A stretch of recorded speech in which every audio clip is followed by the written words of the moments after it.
I'm just kidding you. How we all doing this Saturday night? My name's Proto Man.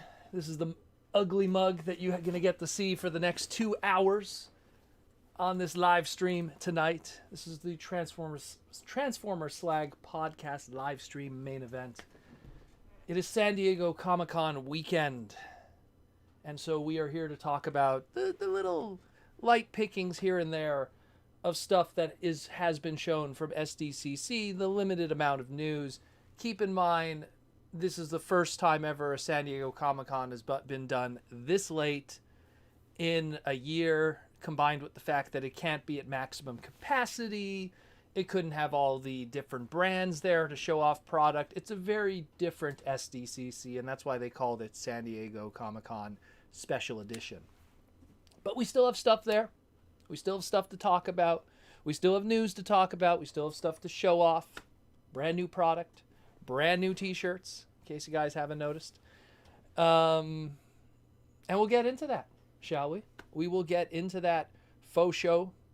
And we're going to start first with a little piece of news. What's up, Larry? With a little piece of news. Starting with Transformers Masterpiece, the Takara Tomy editions, once again for the 5th year in a row, winning the Good Design Award, or as is known in Japan, the legendary G Mark, in Japan. For people that aren't aware, the G Mark is the gold standard in manufacturing and goods in Japan. It is something that every single year they try to find the best of everything in every possible facet of life to award that Good Design Award. This goes for some like cars, pencils, washcloths, anything you could possibly think of. This company obsesses over that to tell you this is the best you could own of it. And when it comes to toys, their opinion is that the Transformers Masterpiece line is, above all, some of the best stuff that Japan puts out. And this was specifically to celebrate the Transformers Masterpiece Honda City Turbo, aka MP53 skids, that was debuting just a couple days ago in the Japanese market, although rumors are that it has been pushed back in international markets for shipping out. Gonna get me a sip of water in there. It's gonna be a long one, people. So this is great news. Again, Takara first was awarded this back in 2005, 2006 when Beast Convoy came out, Optimus Primal. And that's when that little logo on the bottom right that you see there on every Masterpiece product now, the Long Life Design logo, that was put on MP38 version 2.0 Megatron onward. Pretty much that's when Takara got the memo that they won, and then they slapped that logo on all their boxes moving forward. I know a lot of people are commenting, but Proto, what about Hound? Yeah, we're all going to trip and fall sometime in life. I just hope that you don't dread on that trip and fall your entire life.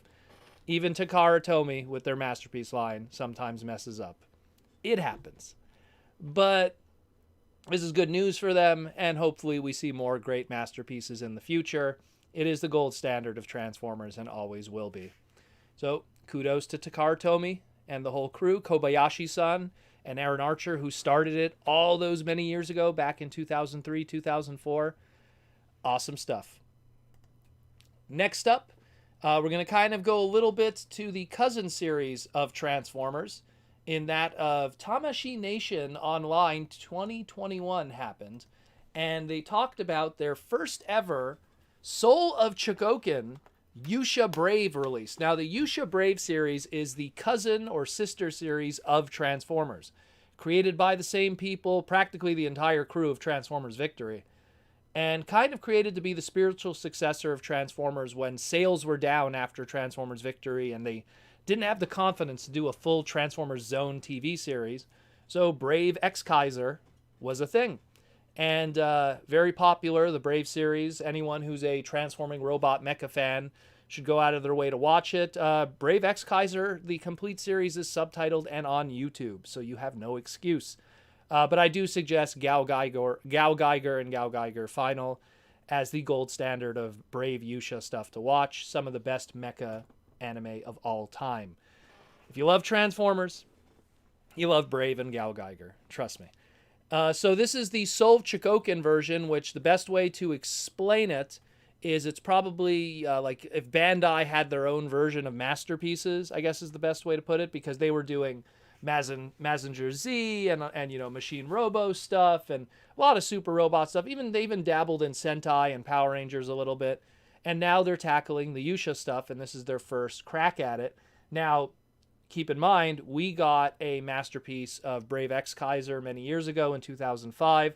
It was part of the MPB line, which is the Masterpiece Brave line that Takara tried to do. Unfortunately, it did not do very well. It was kind of born out of that early era of masterpieces before Shogo Hosui came on the scene with MP10 and the Lambors and the Autobot cars, and kind of reinvented how masterpieces would be in the modern era. So it kind of suffers for some of those early, I guess, design hiccups of that era. But still pretty cool that we're getting this one. I'm kind of curious how they're going to reinvent the wheel from the Takara Masterpiece version that they did well over 15 years ago now.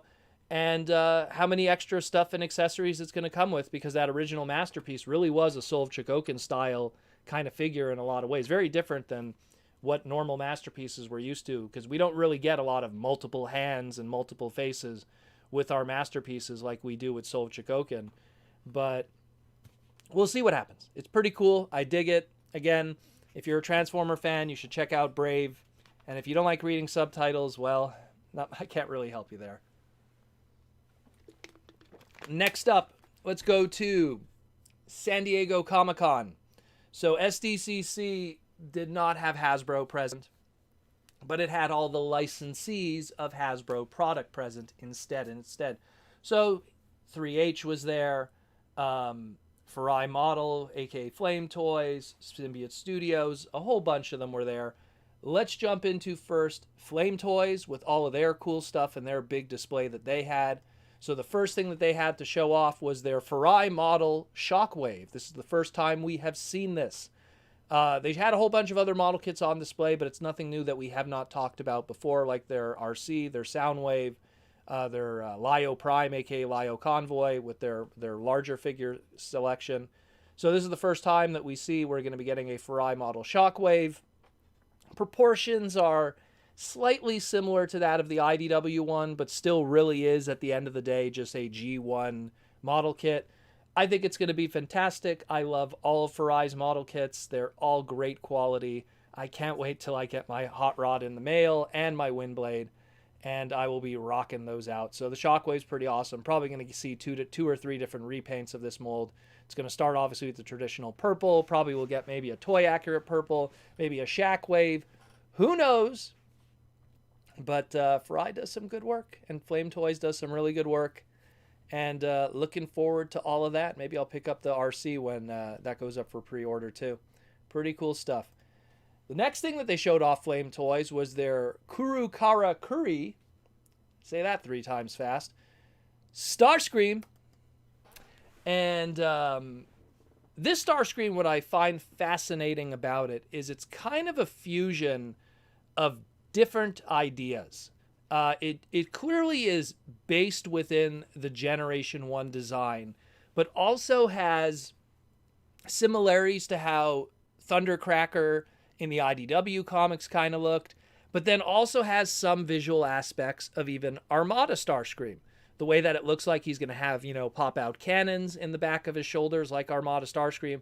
The fact that he has a sword that kind of looks like the Star Saber sword, but really doesn't, like the Armada Star Saber sword.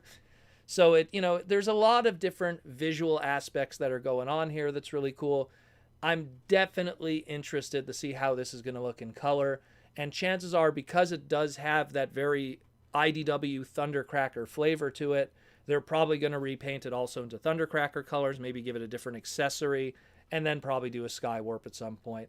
It's Seeker Jets. You know what's coming when one comes. It's always like that. Giggity. But still looks pretty cool. Again, I dig that there's a little bit of everything going on here, kind of a fusion of designs. Very, the 2010, 2011 aligned continuity kind of take on Starscream, where you just kind of want to mix stuff together and have different interpretations. So pretty cool. I dig it. I like it a lot. But it's going to be part of the Kuru Karakuri line, which are the most expensive and high-end of Flame Toys' stuff. These are not model kits. These are high-end, non-transformable figurines that are quite large and quite impressive. So keep that in mind.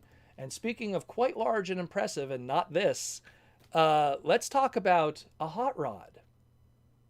Maybe. That hot rod instead. Let's talk about this guy. So the one on the right is the Kuro Karakiri Rodimus, based off of the IDW Rodimus. Now, we knew this one was coming. They took really nice photos of it at the last, I think it was the Great China Expo, or the CGN, and it was pretty awesome. Looks pretty cool. Everything was awesome about it. What they didn't tell us was there actually is an extra layer to this Rodimus. If you actually look at the image on the right, there's articulation in his spoiler. There's little parts and pieces that could be detached. He actually comes with an extra armor that makes him, as they call it, this is just the name that they call it right now, Type B Rodimus Prime, based off of the IDW Rodimus. Now, on the left is him with all the armor on. He's crazy beefed up. This has never been used fictionally in the IDW comics, but it seems like something that probably Don Figueroa would have done. It's kind of like taking like Alex Milne's design on the right and Don Figueroa's kind of bulky designs on the left, and giving it a nice little marriage and mix together of what we have today. Very interesting. I'm not 100% on game with it, but I am curious with how they came about it. I mean, are these pieces that become armor, are they going to become like a standalone vehicle on the side or something?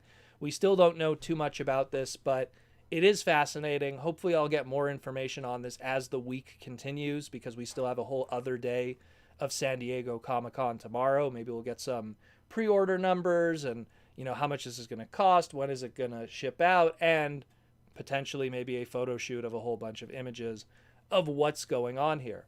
But this is also, again, part of the Kurukara Kiri line, which means it's going to be big, it's going to be pricey, and it won't transform.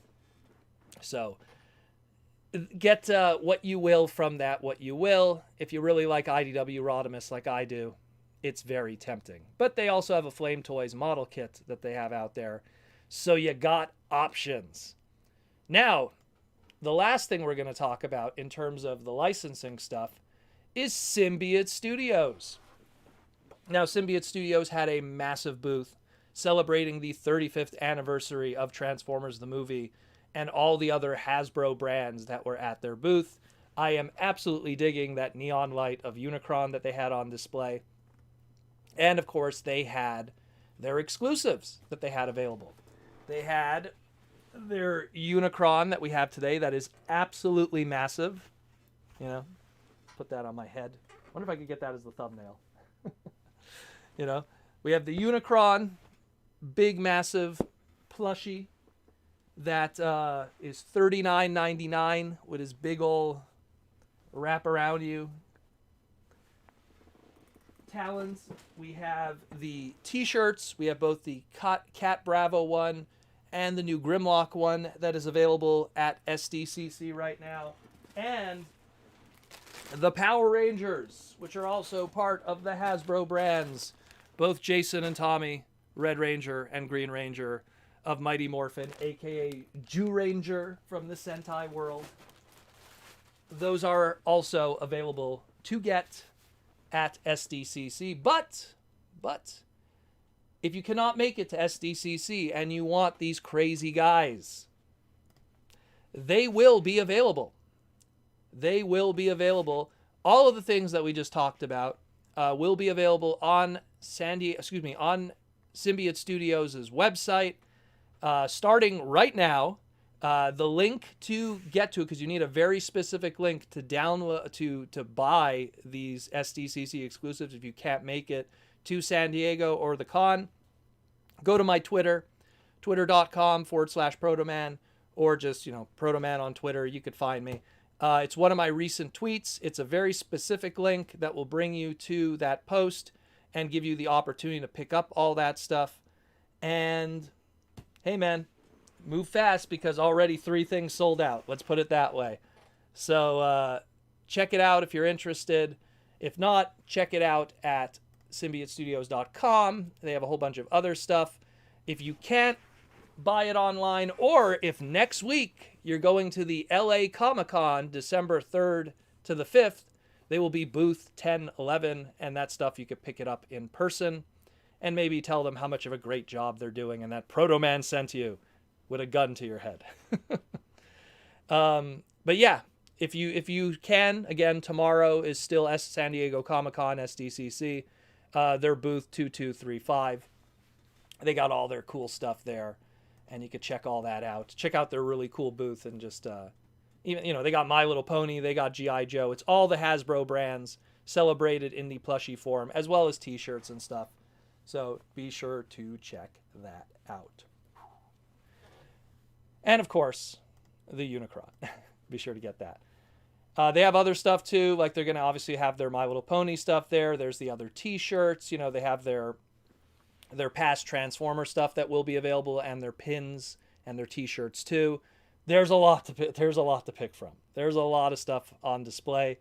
My photos that I have here do not do it justice, to say the least. And that's it, more or less. Last but not least, again, if you have not listened to it, Toy Armada episode 3 is out with me and Aaron Archer. We talk about aliens. We talk about Jurassic Park dinosaurs this time around. We touch a little bit on some of the other Hasbro and Kenner brands at that time. And episode 4 is on its way, and it's a very big one, multi-parter series that I'm pretty sure a lot of you guys will really dig. Be sure to check that out too. Stay tuned for more when it comes to Toy Armada with Aaron Archer and this ugly mug, the Proto Man. So be sure to check that out. And that's it, more or less, aside from Unicron raiding my home. This guy is absolutely massive. I am shocked by how big this is. When this came in the mail, I was like, what did I order? I don't remember ordering anything this big.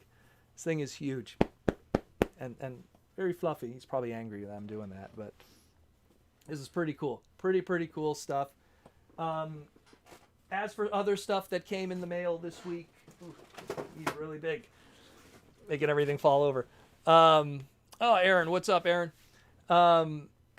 As for other stuff that came in the mail this week, we have the first of the many Golden Disc Collection Kingdom figures. We got Jackpot in the mail this week, looking pretty sweet.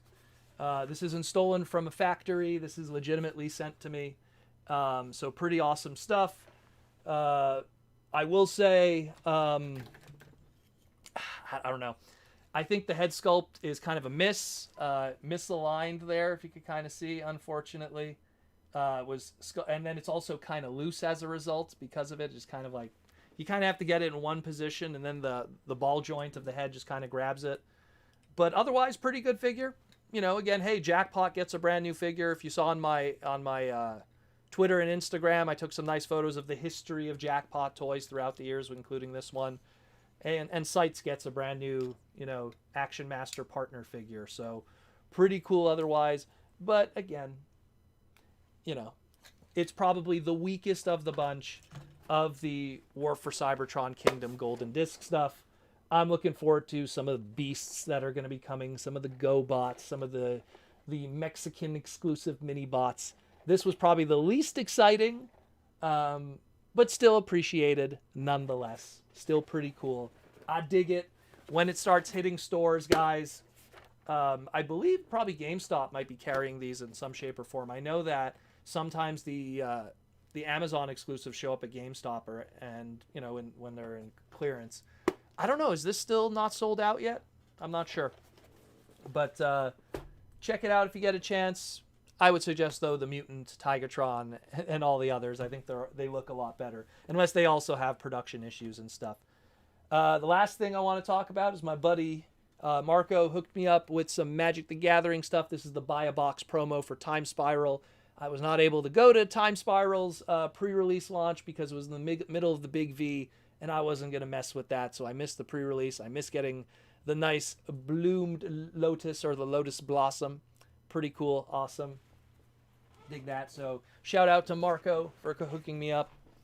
And last but not least, an update on the awesomeness that is The Legend of Zelda Game & Watch. I have played through all of Link's Awakening and beaten it for like the 50th time.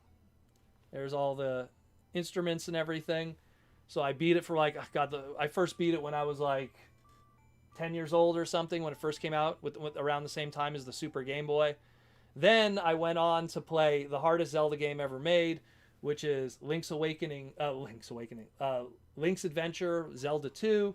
And I beat that one recently. There's all the stuff unlocked. Now it's the second quest, so they took away all my inventory. So playing that on a second playthrough, and I just started again my billionth playthrough of original Zelda. Guys, if you have not picked this up, this is easily 100 times better than the Super Mario one that Nintendo put out. They're still lingering in a lot of Walmarts I've gone to. I'm hoping that your Walmarts still have them too. What a fantastic product. And it's hackable. It's hackable. So you can put a little SD card in the side and put some other games potentially. But check it out. Really cool. I'm really digging it. Sometimes it's the simple things in life, you know? Sometimes it's the simple things. And that's about it. That's about it, more or less. Just that kind of guys and this guy over here. For a time, I considered sparing your wretched little planet of Cybertron. And now, you shall witness its dismemberment. No! Oh, that's just sad. Anyways, that's it, more or less. So let's jump into some super chats. Just relax the rest of the evening and talk Transformers and all the cool stuff that's happening in the world. And let me know what you guys been doing this week in the craziness. So we got our first super chat from Detective Ferret for the 5 bones. And Detective Ferret wants to say, how many tapes does Soundwave and Blaster have? Well, there's tapes that are confirmed fictionally attached to those two characters. And then there's a whole bunch of tapes that exist that we just assume are part of Blaster and Soundwave's cadre, if you will, because you have the traditional ones, the Rumbles, the Frenzies, the Ravages, the Ratbats, the Laserbeaks, the Buzzsaws. And then you have the like one-time appearances of Overkill and Slugfest. And then you have all those kind of toy exclusive ones where it's just like, oh, here's all these Decepticon cassettes that never really have been associated with Soundwave, but they're cassettes, so who else could they be? And some of them came out after the Headmaster series, so is it Sound Blaster's cassettes? Is it some other, tape bot character? Are they Decepticons and Autobots that, work with other tape cassette characters that are off screen? We don't know. If you have to ask me how many tapes there are, there's a lot. There's Kiss Play tapes. There's, e-hobby repaint tapes of all kinds of unique stuff. Recently we just had that, J Balvin Soundwave with those unique cassettes that were made of unique characters. There's a lot. But of the core ones, like I just mentioned before, Soundwaves, those are the ones that are confirmed with the character. And on the flip side of that, with Blaster, he just has his ram horn, steel jaw, eject, and rewind. And then, maybe Rosanna, maybe Rosanna had something to do with Soundwave. Maybe, not Soundwave, Blaster.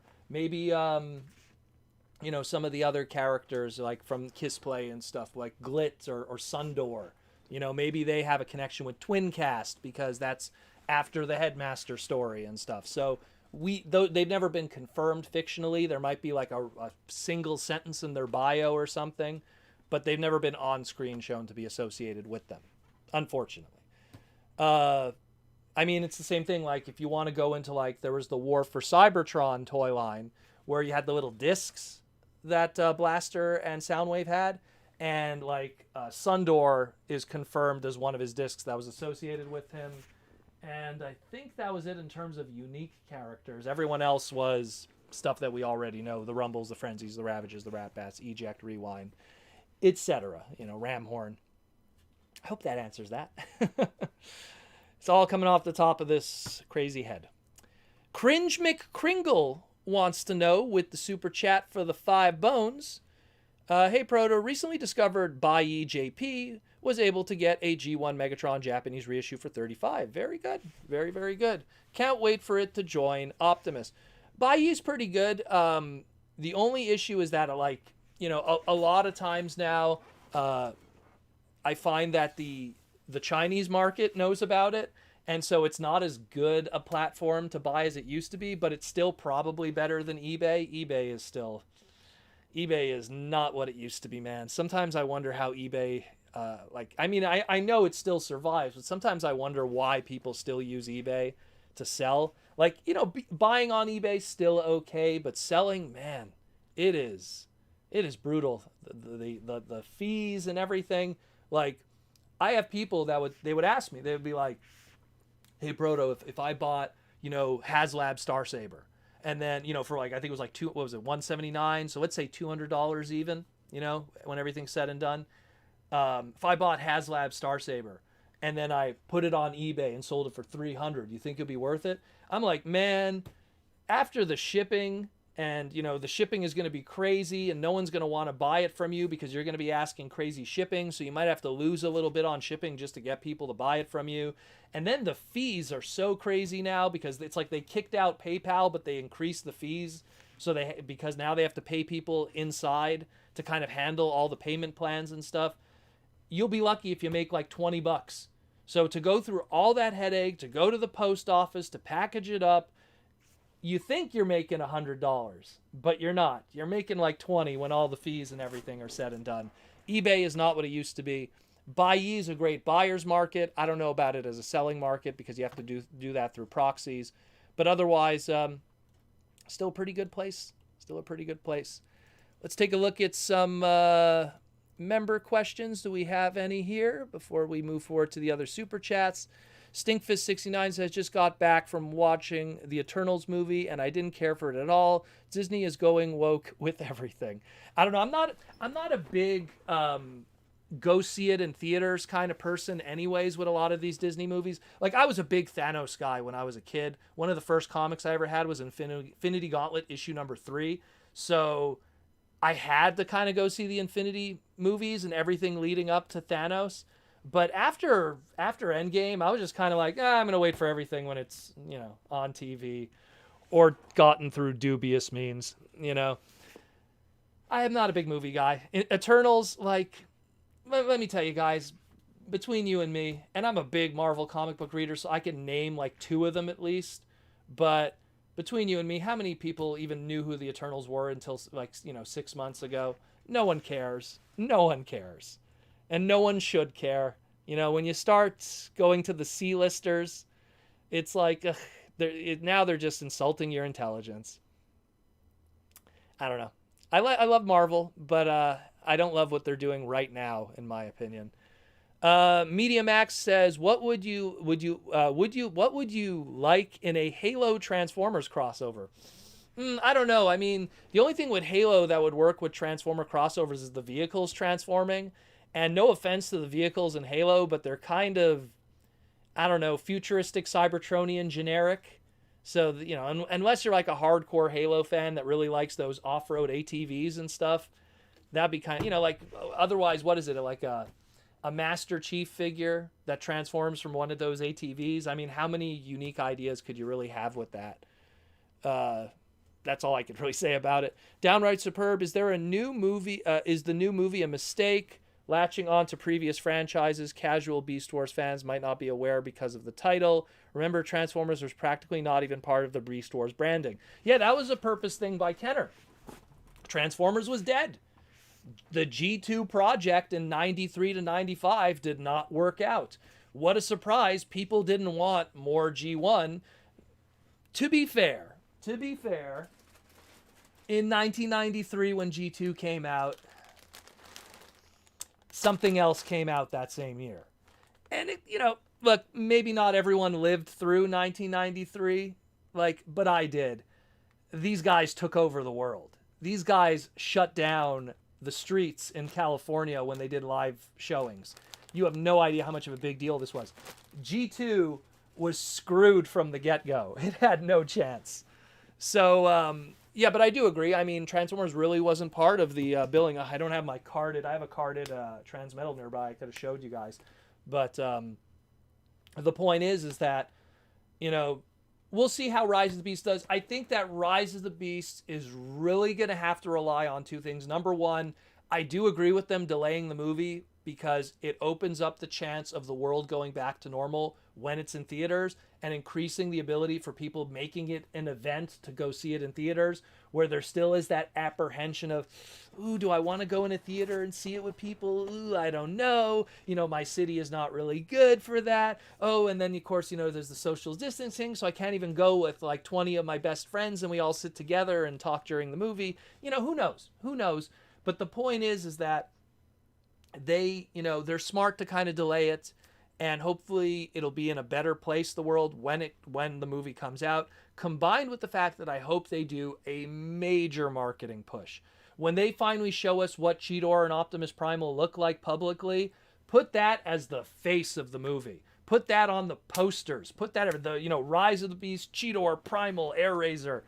Go, show that stuff. Don't show Bumblebee. Don't show any of those other guys. Don't show Prime. Show the beasts, because that's the marketing era. That's the demo. That's the demographic.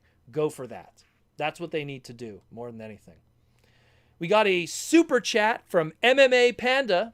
I wonder if he was in Tekken back in the day. MMA Panda with the 5 bones.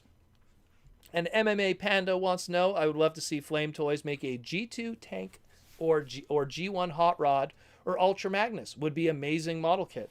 G2 Tank Megatron would be awesome if they did something that really leaned on the Andrew Wildman G2 comic book look, with that rail gun. That would look so cool. Really give it that gritty kind of look to it. I would love that. That's probably the only, maybe the thing is that the rumors that Super 7 put out was they're going to be doing a G2 Megatron, which is going to be a non-transformable thing, much like the model kits. So it's kind of the same, thing.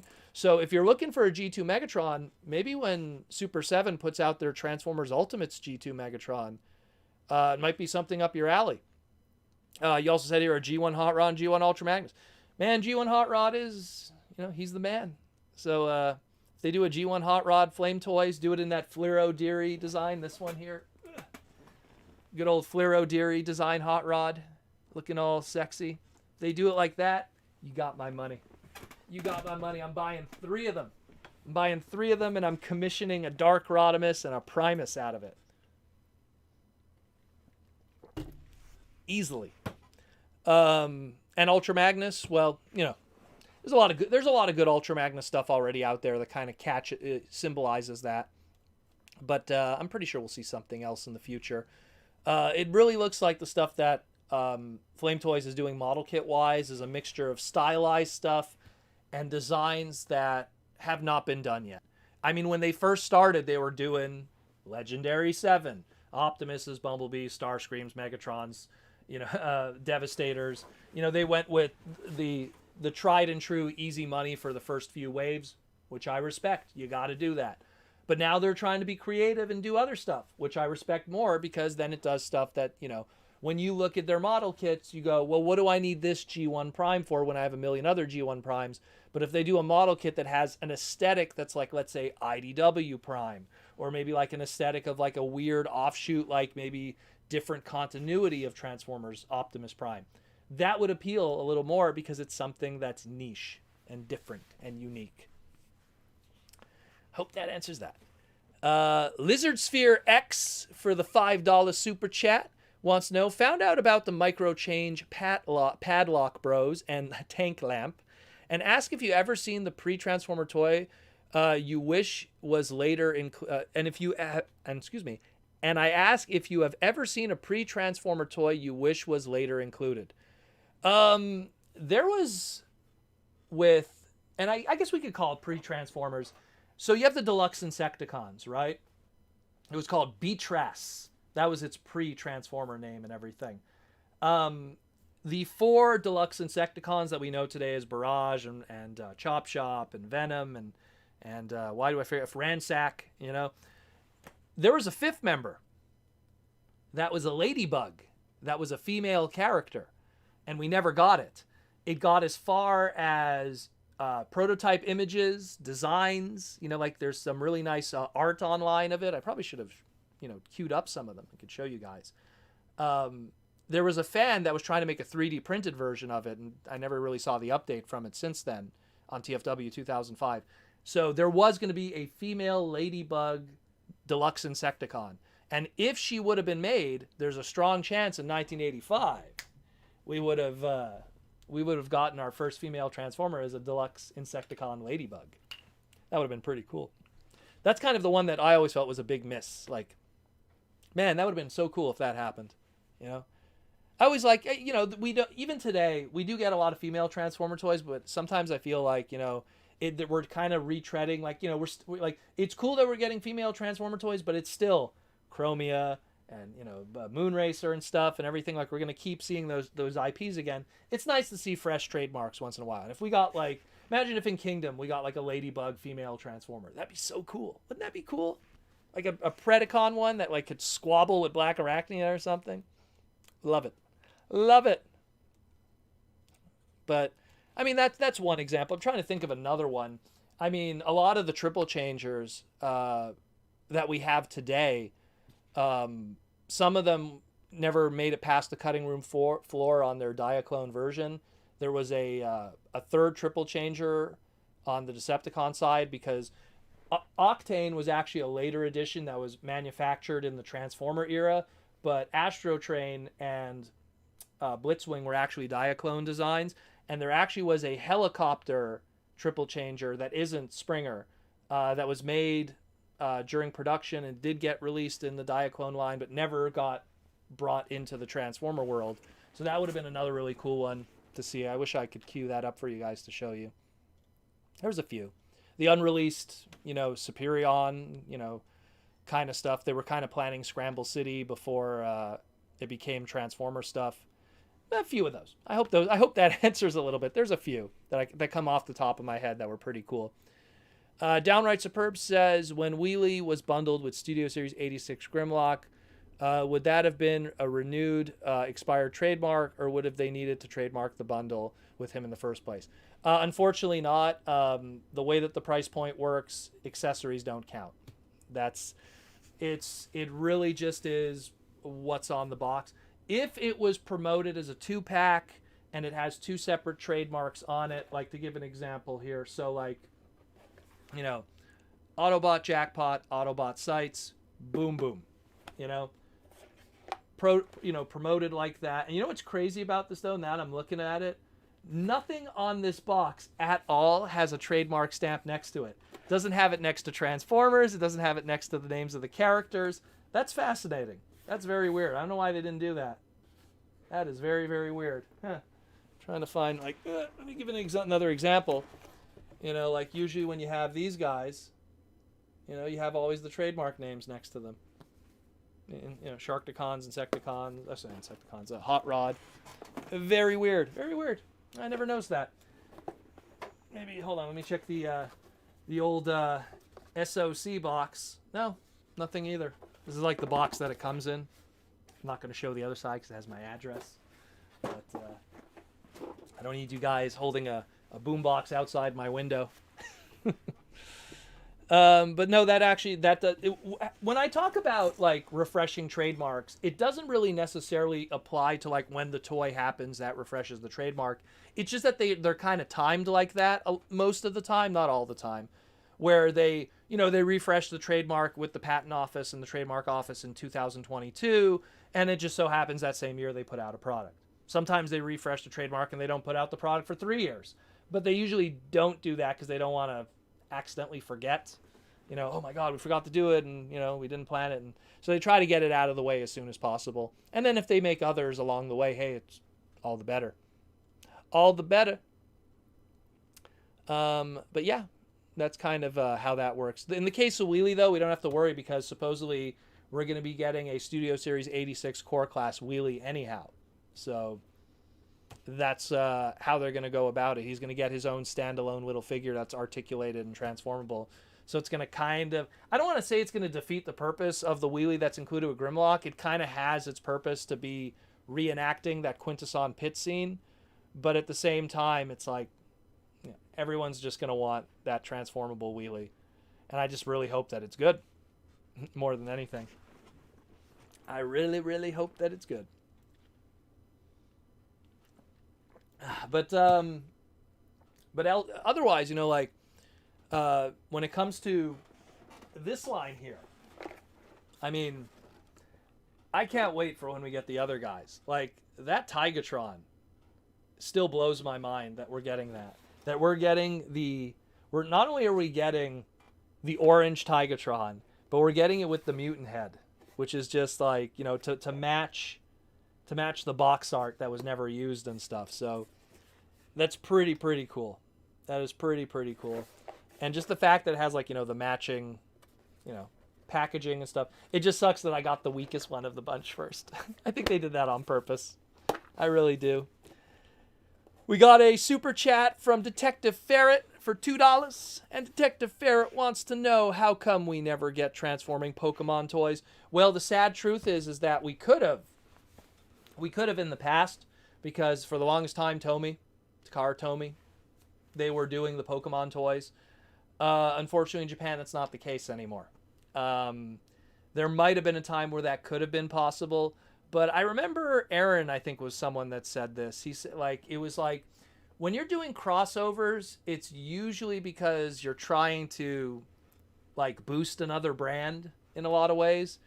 And I mean, the entire time that, like, Pokemon was really taking over the world, we didn't really have the crossover thing going on. Like, we had, I mean, the closest we had to, like, crossovers was maybe, like, an Energon figure that transformed into, like, a G.I. Joe vehicle, coincidentally. But we didn't really have that crossover stuff. And then, by the time we got Star Wars Transformers and Marvel Transformers all of a sudden was this big brand that was taking over the world because of the 2007 and 2009 movie. So it was kind of this balance of, you know, if they did have a crossover line when Pokemon was really hot in the early 2000s, maybe they would have done something, a transforming Pikachu rat trap thing, like that April Fool's thing in TV magazine, TV Coon magazine. But they just didn't do it. They just never pulled the trigger. The timing just wasn't there. I think what it was more than anything. When they started doing crossovers, everything was like a Hasbro internal. It was just like, hey, we have the licenses to Marvel stuff and we have the licenses to Star Wars stuff. We might as well do that. And yeah, at the time, Hasbro did have the license for Pokemon stuff too. Obviously now it's I believe it's Jazzware has it now. I believe it's a Jazzware, or is it it's the other company with a J that does. I think it's Jazzware though that has Pokemon right now. So, but the point is that, you know, and Mattel does the Mega Blocks of the Pokemon stuff. So I think it was just timing. I think that when Transformers got really hot, they didn't need to do something with Pokemon. They were more like, oh, we'd rather do stuff with our other IPs that are kind of lower at the time, the Marvel stuff. Like, think about it. In 2007, when the Michael Bay movie was taking over the world, we didn't even have the Iron Man movie yet. That really jump-started that whole Avengers thing. So Transformers was the hotness for at least a brief moment. Princeton wants to know, Princeton Phalanx 59, does anyone know of a place that has a Perfect Effects PC-21 upgrade for Power of the Prime's Volcanicus available to sell? Princeton, I would suggest, if you can't find it on store websites, I always tell people this: if you have problems finding something, go to TFW 2005, go to Advanced Search, and then isolate their buy-sell trade forum.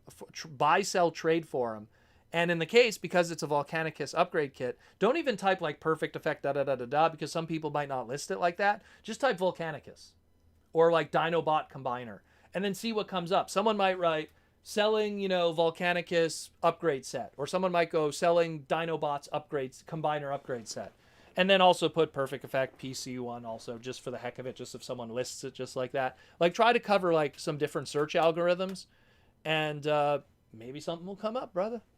Maybe something will come up. You never know. There's always somebody selling something.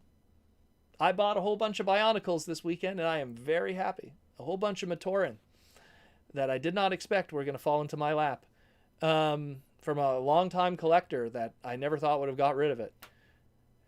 Downright Superb wants to know, did they ever talk about the rumored Amazon exclusive Wreckers 2-pack? Apparently Twin Twist will be re-released, but not Topspin. Will those figures feel dated without modern ankle tilts? Well, I talked about it in my segment. It was a rumor segment of supposedly a Wreckers Amazon line. Supposedly Topspin and Twin Twist will be part of it, and the color schemes will be based off of their Saltman Z and Saltman X colors. And on top of all of that, and who the hell's calling me at this hour? This guy's crazy. People are nuts. Anyways, and on top of everything else, supposedly it's going to be the Titan Master, the Titan's Return molds, which I do agree would kind of make that, I don't know, a little dated.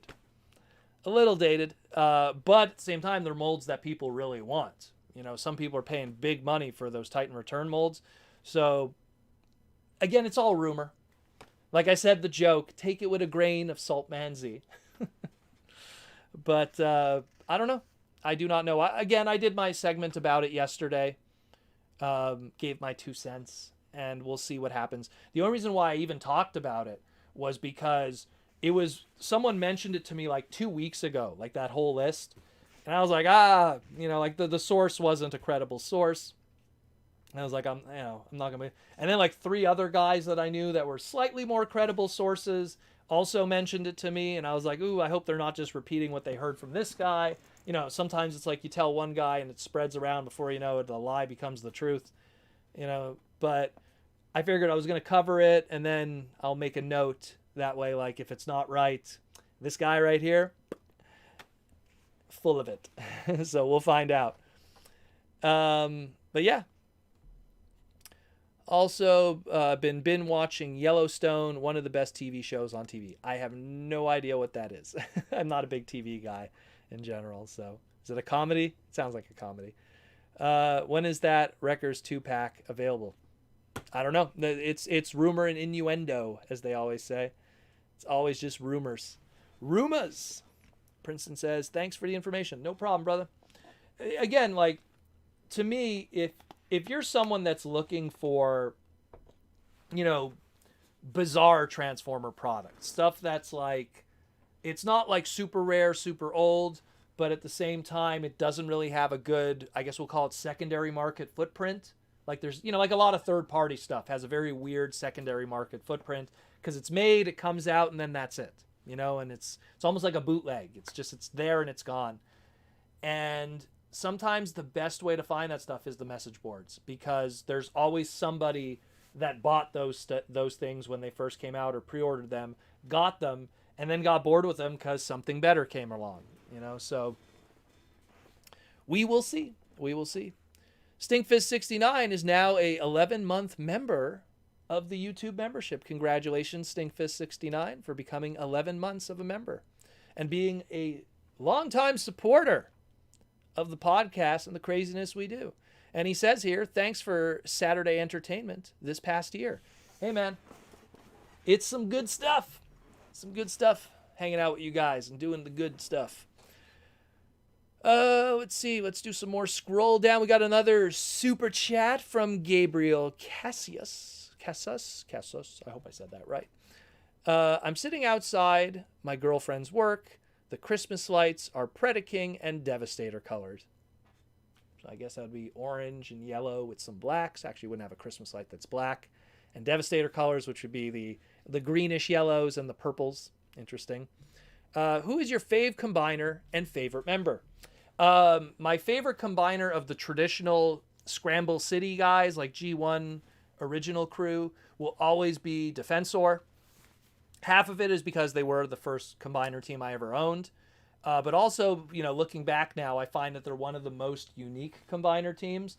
Where, like, if you were a kid and you had a choice between, owning any of them, I think they were probably the coolest set that you could own because, like, if you get the Stunticons, and I love cars, but if you get the Stunticons, it's a truck and a bunch of sports cars and a Formula One, but, a bunch of sports cars.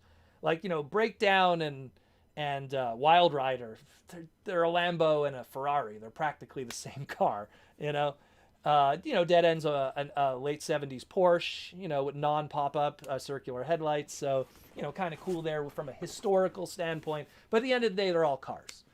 When you look at the aerial bots, it's all jets. Obviously an aviation expert's going to be like, no, this is an F-15, yada, yada. But at the end of the day, they're all jets. When you look at the Constructicons, they're all construction vehicles.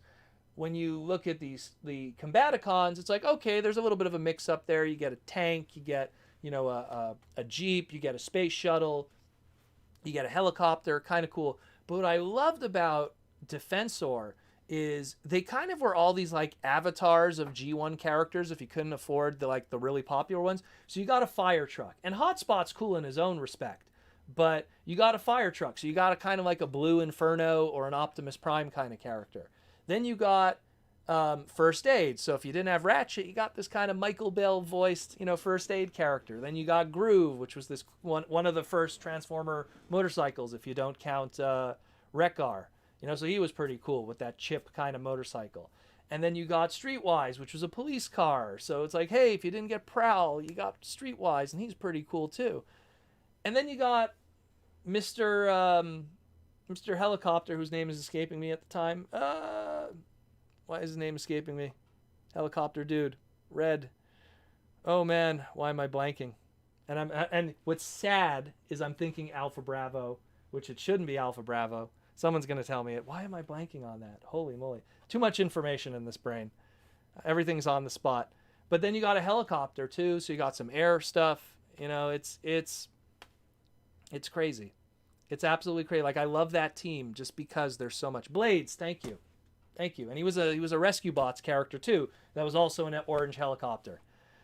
This is what happens sometimes. You have a brain fart. But now it's all going to be blades. But the point is that, like, they had a good diverse team, and I found that if you were a kid and you had that set, it'd be really cool. And great voice actors, all the people that did it.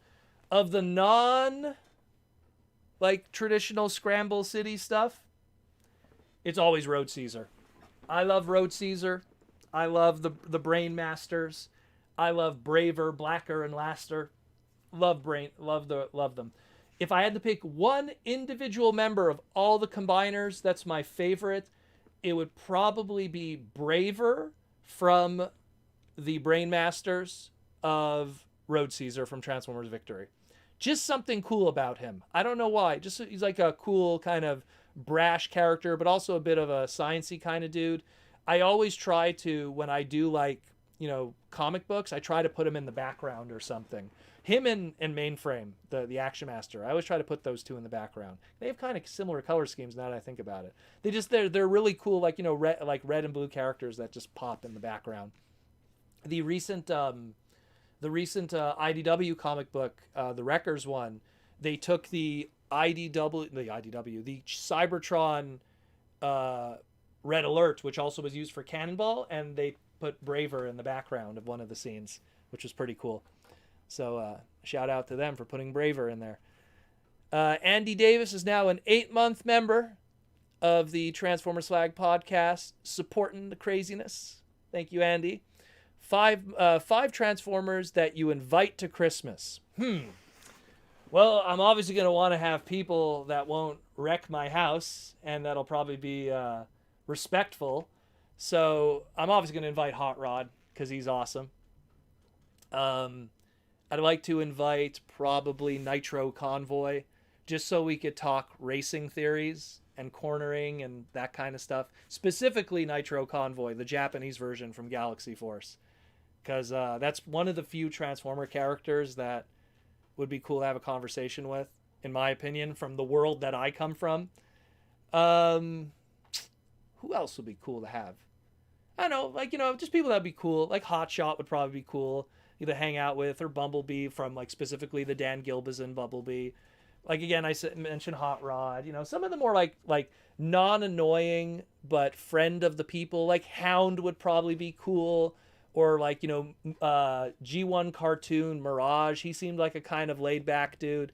Like I like people that you could just kind of lay back with and just hang out. Like I'm the kind of dude I like to go to like a Greasy Spoon restaurant at 2 a.m. in the morning and just get like hot dogs, hamburgers, and just chill with my buddies till 4 a.m. just talking and hanging out. So that's like the kind of guys I like to hang out with, even if it's a Christmas party. And they don't seem like guys that would probably mess up my place either. Like, like someone like Jazz, I worry like he'd be like, all right, let's go breakdance, and then just freaking destroy the whole place. Although Jaws D would probably like Jazz to be there. And you got to have Blaster there because he's going to be the DJ for the party. Check out and shout. This is the #1 mix. It's Nicki Minaj.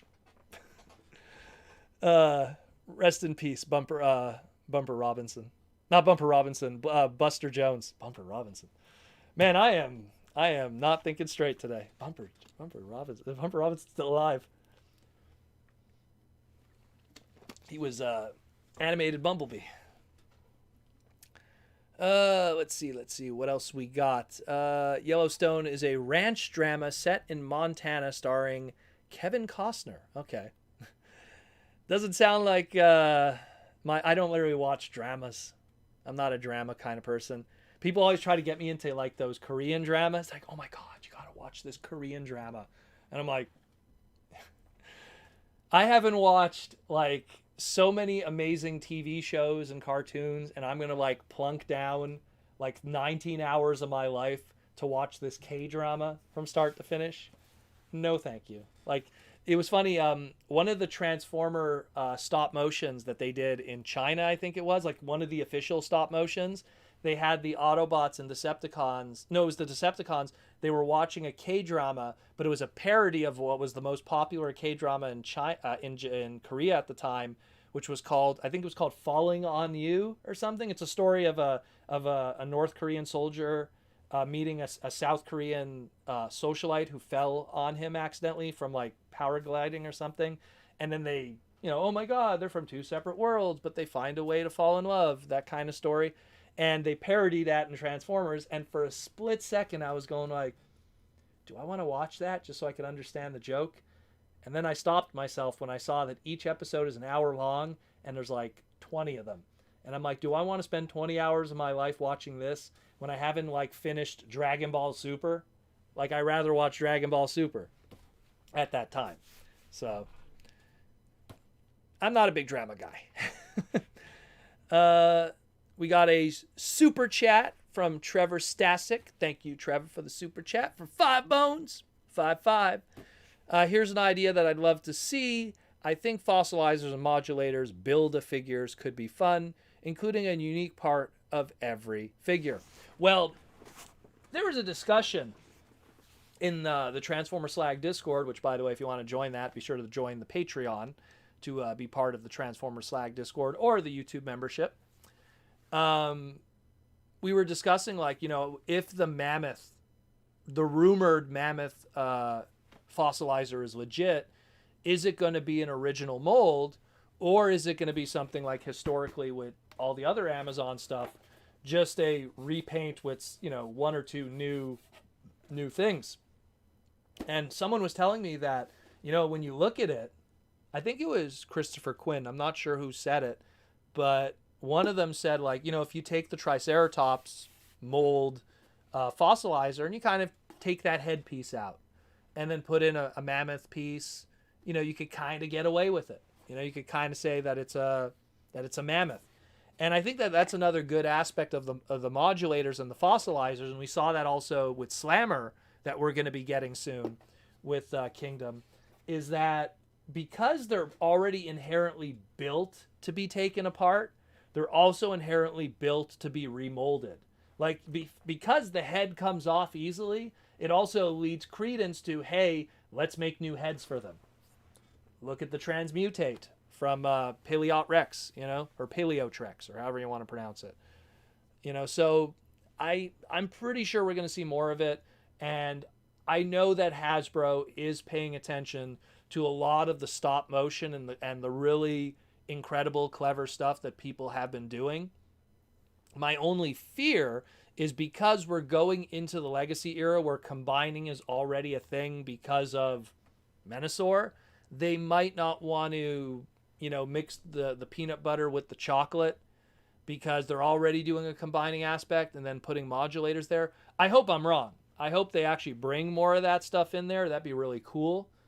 But at the same time, I think they're going to lean really hard on, hey, people, combiners are back. It's been 5 years since, Combiner Wars. But, combiners are back, guys. So I think that's probably what they're kind of going to do. But I'd like to see more fossilizers and modulators, especially the modulators. I mean, people, look, I love the fossilizers too, but man, those Micromaster bases, I was in love with those. And they did not make enough. Like every time they did a repaint, whether it be an Amazon exclusive or a Hasbro, Generation Selects, I was all over those just so I could get more Micromaster bases with those little ramps and everything. I loved it. I hope that they somehow revisit it. I know the Micromasters didn't really sell well, and it's just my own personal nostalgia because I love Micromasters, but I get it. Look, if it doesn't sell well, there's no point making it. But at the same time, I'd like to see more of it. But I think we'll probably see more fossilizers. And again, if that rumor is true that we're getting a Spinosaurus Rex and a Mammoth, which are supposedly going to be a repaint, retool of the Paleotrex and the Triceratops, rock on. We're going to get some more fossilizers. That's new molds. That's new ideas. That's new things for people to make crazy mixes and matches. We're going to have the bones of Big Convoy over there. So that'll be kind of cool. I hope so. We got a super chat from Timmy K. Poindexter Jr. Esquire. Got to make sure you say that right. For almost 5 bones. For $4.99. And he wants to know, hey, Proto, did you or Josdy ever break dance back in the day? Josdy's probably a way better dancer than me, although I don't think I've ever seen him break dance. I'm a white boy. I got 2 left feet. Josdy's a black man. That's all I'm going to say. That's all I'm going to say.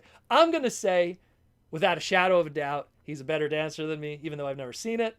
But I'm pretty sure one day maybe we'll start a b-boy group and do some break dancing. It'll be P&J. We're Proto and Jaws D, P&J, peanut butter and jelly. We're going to mix it up, yo. We're going to mix it. And then we're going to mix. I don't know what the fuck I'm talking about. But I don't know. It'll be something that maybe when the world's back to normal, we'll do something like that. I actually do want to mention, you just reminded me, on December 1st, I think it's December 1st. I have to double check it. I apologize to Brian if he's watching. I'm going to be on the Geek Cypher podcast, which is an all-black podcast that talks about geek culture. I've known Brian for years, and I'm always the white boy face on there once in a while. We're going to be talking about Christmas gifts for nerds and geeks and stuff like that. So I'm going to be on that episode. I'll probably post the link on my Twitter if you want to watch it live. So just stay tuned for that. That'll be, I think, December 1st. I think it's a Wednesday's December 1st. Let me double check that. Yeah, it'll be December 1st because I know it's a Wednesday evening. It'll probably be around, I want to say, 6, 7, 8 Eastern Standard Time. I'll post the link when it goes live. It'll be a fun one. It'll be something a little different than just Transformers. But yeah, Media Max celebrating 2 months of being part of the YouTube membership.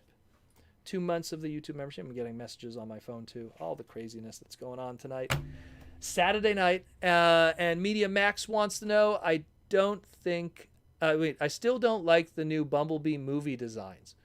Because you don't like them because they're still kind of grounded in like Michael Bayism. Well, you know what? I take that back. It's not even Michael Bayism. It's American Mecha, like I always call it. He still doesn't like them. Media Mac don't like them. Well, at least we got a Volkswagen Beetle and something that still leans more towards G1. I think, you know, what'll be for me, I'm really curious, like how true the Beast guys are going to be in a lot of ways, you know? That's the one that's going to really, you know, if they screw that up, I don't know, man. That's going to be some tough stuff. That's going to be some tough stuff. And then MediaMax says, it's cool that people dig the new Bumblebee movie designs, but it still doesn't work for me. Most of the designs are pretty amorphous. Soundwave and Optimus still have the same basic silhouette. Well, again, they're leaning on a flavor of G1 aesthetic while still trying to be unique. You have to understand something. Like, if they do something that's straight up G1, then those designers that they hire, they don't really show how talented they are, because then you could just hire anyone to come in and steal the G1 designs and just, like, you know, give it a new hat. You want to do something that's a little different. That's why, like, you know, Armada, like the Unicron trilogy, how they took those trademark names. You know, they took Starscream, they took Cyclonus, they took, you know, Jetfire, Hoist, Blur, you know, I could go on, and take those trademarks, but give it a new spin on a design.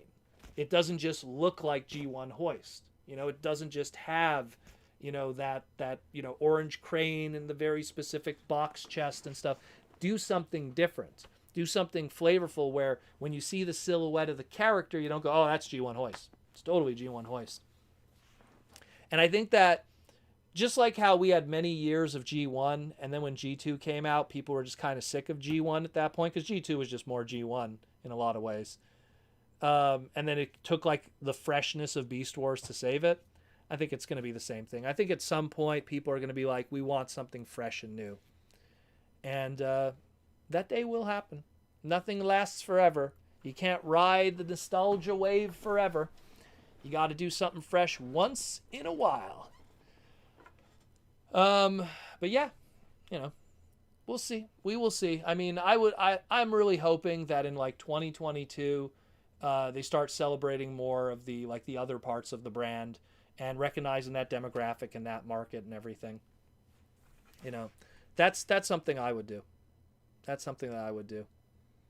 Man, we only have 45 minutes left in the pod. Jeez, we are flying today. We went fast today. But how have people been enjoying SDCC weekend? You know, there wasn't a lot of reveals. I'm surprised, but at the same time I'm not surprised because of how the world is right now. You know, it's gotten to a point where, like, I understand conventions are happening now, but, you know, it's still not the right time.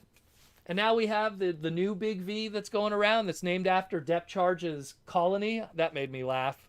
I love that. Second I heard the name of that, I was like, Omicron. And then I'm like, oh my God, I'm getting, like, flashbacks of Rampage going, oh, I remember everyone on Colony Omicron. They were so tasty. You know, and I'm just like, oh my God, that's two references to Transformers now with the Big V. The original, I don't want to say its name, but the original virus looked like Unicron, the variant. It actually looked like Unicron. And now this one. Someone is trolling. Someone is trolling, I'm telling you. You know what that means? That means the only way we could stop this is we got to get Rampage. We got to get Rampage with his indestructible spark. He's the only way that could stop this craziness. He was able to stop it the first time. It's the only way. Downright Superb wants to know, have Transformers ever done any drugs? Oh yeah. Oh yeah. What exactly is in Cup's cigars? The cigars. What do they go to the bar, and is there fermented energon? 100% there was G1 episodes where they would have the energon cubes and they were drinking out of them and then they were inebriated. 100%. And there has been mention in the comic books of, I forget what they were called, but they were like energy injections that make them, like, knock out, you know? And so there is, like, drugs in Transformers. There is stuff like that. Now, Cup's cigar, even though it looks like a cigar, I think the way that Cup uses it more is like, like when a guy has a toothpick in his mouth, it's kind of like just something that he just has in his mouth that he kind of chews on to look like badass. Because his Saigar, it looks like it's just like a bolt, or a like a screw almost. So, because it has like a little thing on the end that looks like it could be like screwed in. So, I mean, his Saigar, and as the bar, I mean, McAdams, there's tons of stuff of drinking and everything, where there's tons of guys, they get Energon, they get, if you read any of the IDW books, there's only like a million examples of that. So, and then there's even in the Japanese anime stuff, like I'm reminded of, I think it was like episode 3 or something, or episode 1 or 2 of G1 Headmasters in 1987, where Six Shot was holding like a wine glass with Energon in it. He was like holding it like a debutante. He was like, really, So, special ninja consultant Six Shot. There's always some kind of connection to that. There's always some kind of connection to that. Let's see. What else do we got? What do we got? Did I miss any here? Did I miss any we have here? But again, we'll see what happens in the future when it comes to Legacy, because I feel that the list that we saw, like I got like this like master list, and a lot of people have probably already seen it, of just everything that's planned for like the next year. And there's a lot of really exciting stuff on there. If the Minerva rumor is true, that is, to get a Minerva toy in the modern market today, after years of her being like this white whale that no one could get, and it's a white yellowing whale because that toy yellows easily. That's some fascinating stuff. That'd be absolutely great that people could get a decent Minerva figure, and it'll be better than the original in every way. Let's see. Gabriel says, with the super chat for 5, people love memes of Optimus beating the Big V. Is it like him, like in the 86 movie, jumps in the air and he's shooting all of them, all the different variants? Seen a lot of those. Just bought a Symbiote Studios Unicron plush. Very good, my friend. Congratulations. Enjoy the big man. Oh, officially licensed, my friends. Yeah. Enjoy the big man, the Unicron. I'm just gonna sit here with it for a moment. Just bought a Symbiote Studios Unicron plush. Thanks for keeping us in the loop. No problem. I wanted to let people know. You know what? Again, the cool thing about this stuff is that it's the first time ever that there's been an initiative, because after, like, you have to understand, like, I've been to every BotCon -1 from 2001 to 2016, and I've been to every TFCon minus the big V ones since 2006. And one thing that I always saw that was so popular, that was big money, was plush.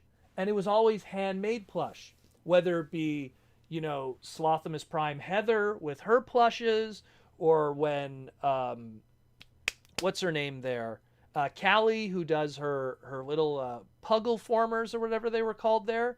They all do so well, and they sell well. And I used to say, like, is Hasbro ever going to make an official plush line? And, they did Softimus Prime and Slumblebee. And, that was kind of like a one-off thing in the 2007 movie. And, that did okay, I guess. And, I dug the transforming Popple aspect that it had. But then after that, it was like, a one-off movie Optimus Prime. A one-off movie Optimus Prime as a pillow truck. A one-off Creo Bumblebee. Like, they did like a Creo plush Bumblebee that was like available in China. Like a one-off of that. They did a one-off of Age of Extinction Grimlock. Like, just these like little things. And then Hallmark even did, like, they tried to do, like, oh, we're going to do like their Itty Bitties line. And that like sold terrible, because they were like terrible quality, those plushes. They were not good at all. And it was just like, no one ever wanted to like do a full official licensed plush line of Transformers that was like ongoing. Like, just every year we're going to put out like a couple characters. And then Hasbro works with Symbiote Studios. they put this together, and before you know it, we're like, geez, or I think we're at like 9 characters coming up. And then on top of that, there's next year, there's going to be 5 more that are going to be revealed. And we're going to be showing the teasers, not next week, but I think the week after we'll start showing the teasers for the next 5 or 6 that are going to be coming of Transformer stuff. So it's nice to see that there's an effort for that because there's such a huge market. There's so many people that want that stuff. And these things are massive. Like, these things are ridiculously huge. You know, actually, I probably should have went the other way. Ugh. You know, like, they're not small on top of that. They're high quality. Some of them come with pins, you know, like they're you know, really cool pins. I dig it, you know. So I'm glad that people are liking it. I'm glad that it's selling very well because it means that there's an incentive to continue and make more of it. I'm glad that there's, like, you know, matching shirts too. You could get shirts of some of them. The Grimlock one, I'll wear the Grimlock one next week. But you know, the Grimlock one, so the people who really like that Grimlock plush back there, you know, like you have like a matching shirt for that, or for the Soundwave or the Optimus. Like, I like that there's kind of a co-brand with that, because literally for more than 10 years, I was just seeing that explode in the fandom, but like on the handmade market. And when you're paying like for like some, and no offense to the handmade ones, they're fantastic too. But when you're paying like sometimes $40-$50 for like a small little, you know, one, when you could get, you know, something like this for like $19 or $29.99, depending on which ones you get. I mean, come on. And it's by Hasbro, and it has that blessing, you know? So that's, I mean, I'm very happy that it did well, Symbiote. I'm very happy. We also have a super chat from Cringe McCringle. And Cringe McCringle says, Proto just purchased the Symbiote Studio Unicron plush. Can't wait for him. Another person bought it. Well, great. You know what? The crazy thing is that when they first announced it and they started showing the images, and like, you know, a lot of people go to SDCC, but this was a special case. It's San Diego Comic-Con during the Big V. Not a lot of people are going to roll that dice. Not a lot of people are going to be flying out from other countries in planes and all that craziness. I know I'm one of them. I would have been at SDCC, at that booth probably. You know, where's that? Where's the image? Just to emphasize. I would have probably been at that booth, shaking hands, taking photos, doing all of that. I would have probably been there if we didn't live in a world where that stuff is hovering over us. For sure, I would have been there. Right now, I'd probably be like, you know, maybe even trying to do a live stream or something. You know, would have been cool. I don't know if people would like that. Would you guys like that if I did like if one of the cons that I go to, where normally like I wouldn't be able to do a Saturday night thing, if I somehow could commandeer someone's laptop and do a ghetto kind of live stream? I don't know if you guys would dig that. I don't know if it would be boring or not, because then I wouldn't be able to like just focus on you guys and then have, I don't know, maybe if I could get some, actually no, I could make it interesting, because then I could get Hasbro people to come hang out on it, and we would all be together, and then you could guys ask inappropriate questions, and then it'd be cool. I don't know, maybe it's something that I'm playing with in my mind, that when the world kind of opens up more again, I like to do that, just to kind of get certain people, you know, get some IDW artists, get some Hasbro dudes, like just whoever in my circle that would like to be on it would be pretty cool. Get Ultra Primal, you know, get whoever on it. It'd be kind of cool. Whoever would want to be on it. But hey, that's cool that people are digging it. You know, like when they showed this off, everyone was like, I want one. I want one. This thing is amazing. You know, and again, it's to celebrate, you know, the 35th anniversary of the greatest movie of all time. No kidding. So, and you get to sleep with him, you know. It's a big pillow. This thing is huge. Huge. Giggity. Massive. Media Max, I've fallen out of South Park over the decade, but those pandemic specials are pretty darn good. Check them out. I don't miss anything South Park. I love South Park. South Park always keeps it fresh. I love it. Love South Park.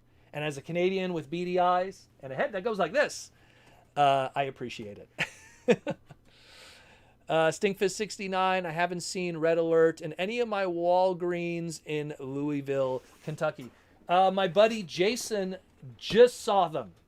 Just saw them today in Walgreens. He picked up 2 of them. So they're out there. And they are 8 per case. So when there's a case of them, it's all Red Alert. So there's plenty of numbers out there of them. So if a Walgreens gets even 1 case, at least there's 8 in that Walgreen. And then you just got to hope no one's buying a whole bunch of them. But my friend Jason legit just picked them up today. So they're out there. Supposedly, Silver Streak is showing up too. Some people have started to find Silver Streak. So keep an eye out for that also. But those aren't confirmed. Those aren't people that I know personally. But they did say they saw them. So keep that in mind. Let's see. What else do we have here? Princeton Phalanx 59 is now 4 months. 4 months. 4 months. A member of the Transformer Slag Podcast live streams. And being a member of the channel. Thank you, Princeton, for all the love and support. Do a live stream at DairyCon. Brother, I want to go to DairyCon. For the longest time, my belief was the holy Triforce of Transformer conventions was TFCon, BotCon, DairyCon. I always felt like if I wanted to, in 1 year, do all 3 of those cons. Because I always did BotCon and TFCon every single year. And I was always like, oh, I want to do DairyCon also. Like, I want to do all 3 of those shows. And I never got to do one. If anyone who's at DairyCon, when the world opens up again, let's work out something. Fly me out. I'll bring Aaron Archer with me. We'll do some crazy-ass panels. We'll have some crazy-ass booths. We'll have some cool stuff. It'll add to your dealer room. It'll make it cool, you know? Give me a call. We'll work something out. We'll work something out and make it really cool, man. And I'd love to do a live stream from it. I don't know how fun it would be, but, you know, I'd like to do it. That'd be cool. That'd be really cool. I always wanted DairyCon. What I loved about it, and I have 2 of their exclusives because they were sent to me by them years ago because I was like, oh my God, I need those. But they have some really cool handmade exclusives. Like, I really respect the hustle of that crew of guys that work on that convention. And the fact that they go out of their way to like find like dead stock of stuff so they could buy a lot of it to then make exclusives. So like they did like a Minerva one year, and I was like a Spy Changer Minerva. Why is it called Dairy and DairyCon? Because it's in Wisconsin, which is the dairy capital of the United States. So DairyCon, and they have a cow logo. I wish I could reach over and show you the Minerva exclusive because it has the cow logo on it. Their exclusives are absolutely fantastic. Go to their website when you get the chance and check out their and they've been around for a very long time. That's just to give you an idea. I think it's got to be 20 years now. It has to be. They've been around just as long as any convention, and they have a huge list of exclusives that they've done throughout the years. These nice limited run, 1 of 30, 1 of 50, really cool stuff that they've done. They did this cool Peter Cullen Pretender shell where it looks like Peter Cullen and it opens up and has Optimus Prime inside. They are so cool. So cool. Love that convention. Shout out to them. One day I will be there. One day I will be there. Stinkfist69 says, yes, I've been seeing blue streaks at Walgreens. Okay, there we go. There we go. There's someone that's confirmed it. Because I remember there's a lot of people that were saying it, and I just, I don't have any anecdotal evidence. But yeah. Yappo. What do we, oh my God, we have only 30 minutes left. 30 minutes left in the stream. 2 nights. Did anyone pick up, I'm curious, did anyone pick up the GoBot, mini bot, Mexican 2-pack? A lot of people didn't like that one. The Puffer and Ranger. That was the one I was maybe not the most excited about, that Tigatron. Because I know a lot of people were like, oh, that one's kind of weird. And me, I like weird. I like characters that never got modern interpretations, So that's the one that I like. It's just this one. You know, the one thing I do like about it though is like sights. Like even though he's a pterodactyl, like if you kind of just transform him like this, he still kind of looks like a bird, like his original Action Master weapon. So still pretty cool. Still pretty cool. Still pretty cool. Princeton says here, hey, Victor. Oh, yeah, Dairy Con's because it's in Wisconsin, dairy capital of the world. Hello, Wisconsin. It's what I like about that con from what I've seen of footage and photos. It feels like the early bot cons and the early TF cons, which I love. I love small conventions. I love small conventions because they're more, I guess, like they're more like slow pace. It isn't like, oh, you got to go through the deal room, and you know, and it's more slow pace. You could chill, you could hang out with friends. Like the after convention is almost just as important as the actual convention. Like the early BotCon and TFCon days were like that too, and I loved those days. So it's kind of the same thing where it's like I'd love to go to DairyCon because it just has that small con feel that looks like super cool. Super, super cool. And the exclusives are awesome. Okay, people are interested in it. Good. Because when that Ranger one comes out, let me tell you, I'm going to be all over that. There's going to be so many photo shoots from me. I apologize in advance. If you are following my Instagram or Twitter, I apologize now. I'm going to take so many photos of that. I'm going to have the original Ranger because I have a carded one. And then I'm going to have the eHobby GoBot one, and I'm going to have that one. Oh, my God. Maybe, I don't know, maybe I'll bring in the third-party one, too. You know? Like, oh, my God. So awesome. Nice, that 70s reference, Proto Man. Thank you. I love that show. Love that show. Lizard Sphere X with the gold super chat. The gold super chat. For $20. Lay it on me, Lizard Sphere X. I'm so miffed that all the trans organics have never gotten toys. Just imagine the Dweller in a Commander class with a robot mode. Also, an idea of a new deluxe Cosmos that gets remolded into a Voyager Robo Smasher. Well, let me tell you, I'll just go to the second part you said first. There is a huge push now that it's like, I'm seeing that the core class kind of exists now to be like, oh, hey, let's make popular characters that are big price points and make them affordable, which is what the Legend scale used to be when it was first invented. When Aaron Archer and the crew invented the Legend scale back in Transformer Cybertron, it was like, hey, how do we make like those higher price point Optimus, Six Shot, Six Shot was one of them too, but not Six Shot, Scatter Shot. So all of those, Live Convoy, aka Evac, how do we make those affordable, smaller price points? So they're kind of like returning to that, where before, like the core class was kind of dedicated to, and the Legend scale to the smaller Transformers. Now it's like the mini bots, like Cosmos and everything, they're getting deluxe classes. The Insecticons, which were the small basic scale and the Legend scales, they're getting deluxe releases instead of being, for the longest time, in those 2-packs and the small little things. So I feel that all of those smaller characters that historically were always smaller figures, they're going to get bumped up to being deluxe figures, which is fantastic because that means more price point, more articulation, more paint, more detail, just a better figure. I mean, we already saw it with the stuff that we got through Kingdom that were used to be mini bots, that were small figures. Now that they're that scale, combined with the fact that the core classes then will also have all these bigger characters. Imagine getting like a core class Starsaber.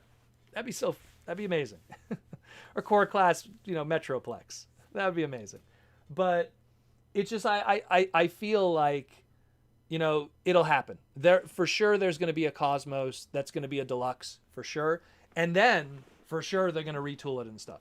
We're going to see a Scrounge. We're going to see, like you said, maybe the Robo Smasher. Like, they'll figure. The only problem with stuff like the Robo Smasher and the Dweller is, and this is the same thing I always say, it's going to be the trademarks. Like, are they going to do like Voyager class Robo Smasher trademarked and they're going to just trademark it, use it for that 1 year and never use it again? They could.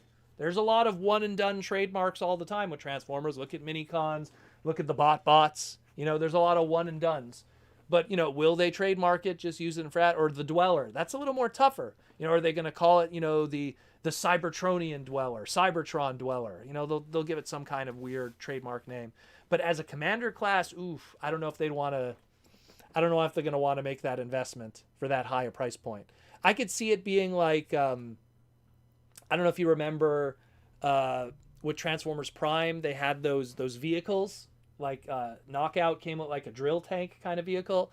I could see it being done like that, where it's a Dweller figure and it could work with the core classes, because Dweller is like a big thing. So it's a big thing that could work with the smaller price point figures. I could see that. Kind of like how like Dark of the Moon, we got that Arc playset that transforms and stuff, and it worked with all the well, they were called Cyberverse scale, but the Legend scale stuff, that was so confusing with all those trademarks. But that's the second part for sure. I could see that.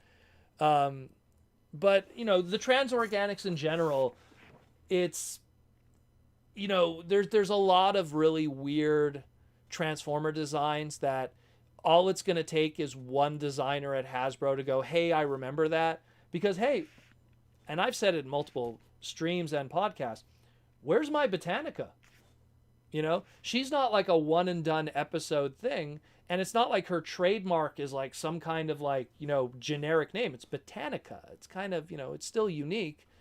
And no one has stepped up to the plate. We've gotten now technically we've gotten 3 official Transmutate toys. 3. And she's been in 1 episode and 1 third-party one. And we've gotten 0 Botanica. And I'm not saying like Botanica is like some amazing character and it should happen, but it's just, it hasn't happened. And I'd like to see it happen because I've seen everything else done, you know? So that would have been cool. That would have been cool to see. So same thing, those transorganics, it's going to be something where you're going to have to hope for that one designer that's going to be sitting around and going like, you know what? I could see, you know, Jackpot from this Wheeljack mold. Like it really takes like that one guy who's really in love with that idea, and then it'll happen. But you got to get that one crazy guy on the inside. Maybe message Mark or Evan from Hasbro and go, hey, do this. Stinkfist69. By the way, Wizard Sphere X, thanks for the awesome super chat, brother. Thanks a lot. Always supporting the podcast and all the craziness we do here with Transformer Slag. Stinkfist69. Yes, I got all 4. I guess he's referring to these. All 4 ordered. Does anyone have an Amazon exclusive Greenlight Deluxe figure? Yeah, ain't that the old story, eh? Everyone wants to get that one on the cheap. I have a friend who's trying to sell his, and he's trying to find someone that's willing to pay. I don't even want to say how much he's asking. It's a lot. And I told him, yeah, good luck with that. Because he doesn't want to put it on eBay, because like I just said, eBay's going to cut into his profits. Downright Superb says, what's the best animated figure? Ooh, that's subjective. For me, like when animated first started, I thought the Prowl figure was like amazing, because like you could make it do like all kinds of crazy poses and stuff, because he was so skinny and he had so many ball joints. You can make him like do these amazing poses. But I mean, so many of the animated figures are fantastic. I love the Deluxe Sentinel Prime. The Hot Rod is really good. I love the engineering magic that was done with the Lockdown mold. It's a deluxe class figure that's bigger than most leader classes we have today, which is crazy when you think about it. Like Deluxe class Lockdown is taller than leader class Shockwave from Siege. That's how freaking crazy it is. Both Soundwave and Sound Blaster are really good. The Black Arachnia mold is really good. Let's see what else. How could I forget? Long Arm Shockwave. Both repaints of them are awesome. I have the whole line, so I'm just trying. They're all there. All of animated. And Mega Man's chilling over there. Don't mind Mega Man and my thing over there. So, There's a lot of really good ones. I can't pick one that's the best because they're all really good. I could definitely tell you some of the ones that you should avoid. The Activator Megatron is garbage. I'll say that one. Activator Megatron is not good. If you pick up the Ratchet, but the yellow repaint one, all of his weapons, and it's funny, it's because he was part of I think it was a Kmart exclusive. Was it Kmart or Target? I think it was Target. The Ratchet, which was an exclusive multi-pack, and then the Clear Lockdown. Both of them are very fragile. The Ratchet, his weapons are fragile, so if you put it in the hand, they're going to crack or snap. And the Clear Lockdown, don't even transform it. Don't even attempt it. There is crick, crick, crick, and you're already seeing plastic shards coming off, and you're like, okay. So avoid those ones. But otherwise, everything else is fantastic. Even the Bumpin' Battlers. Bumpin' Battlers are fun. They're all cool. Great line. Fantastic. It's a small line, too, so it's very easy to collect. Not a lot of, super rare stuff there. And there's a lot of it out there because it was very successful. A lot of people bought it, and so there's a lot of it in the secondary market. My buddy Aaron Hansen, he sold a lot of his animated collection. He got very good money, but if he would have waited 2 years after that, he would have never got any of that money because so much of it came to the market. So, good stuff. Stinkfist69, do you have any Amazon exclusive Greenlight Dazzle Strike figures? No, I don't. I do not have it. I missed out on that one. But, one day I'll get it. I'm never worried about that. One day I will get it. There is no figure that is impossible to get. Even lucky draws. There's always an opportunity. Media Max, what recent turn-based RPG have you played? For information, Tales of Berseria is still $7 on Steam. I love the Tales series. The most recent turn-based RPG I played would have to be... It's been a while. That's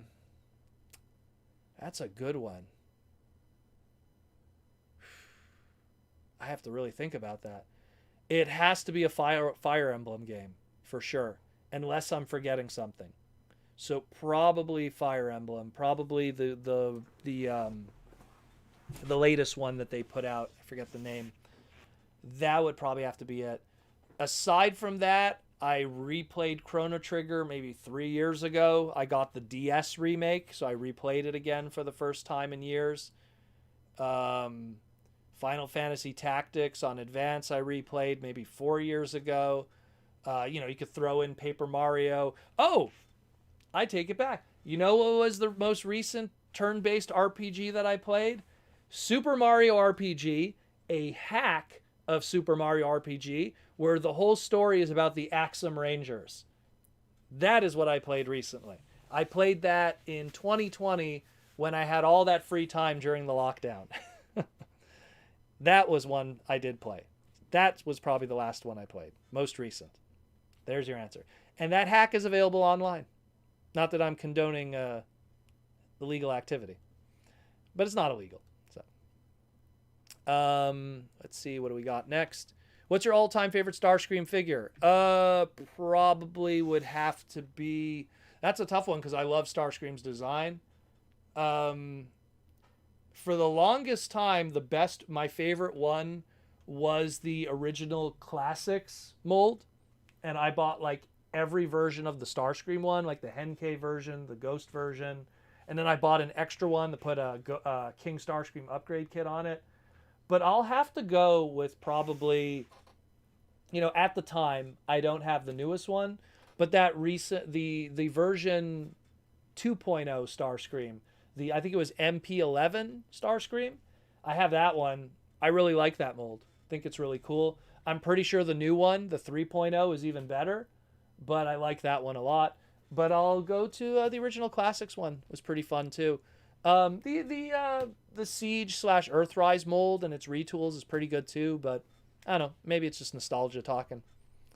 But that's my favorite. I mean, and then there's really good ones too. Again, you can't knock Armada Starscream with his blocky nature and swindle unlock capability. You got right over there. Robot Master Starscream. G1 Starscream, still a classic. A lot of good ones. The first King Starscream in retail, which was the giant Cybertron one. You know, that's a really good one too, with his big, flip out weapons and stuff. You know what I wasn't a fan? I'm not a big fan of Transformers Prime Starscream. That mold I always, too skinny. Too skinny for my liking. Too skinny. I know people like him. I like the character, but I'm saying the design.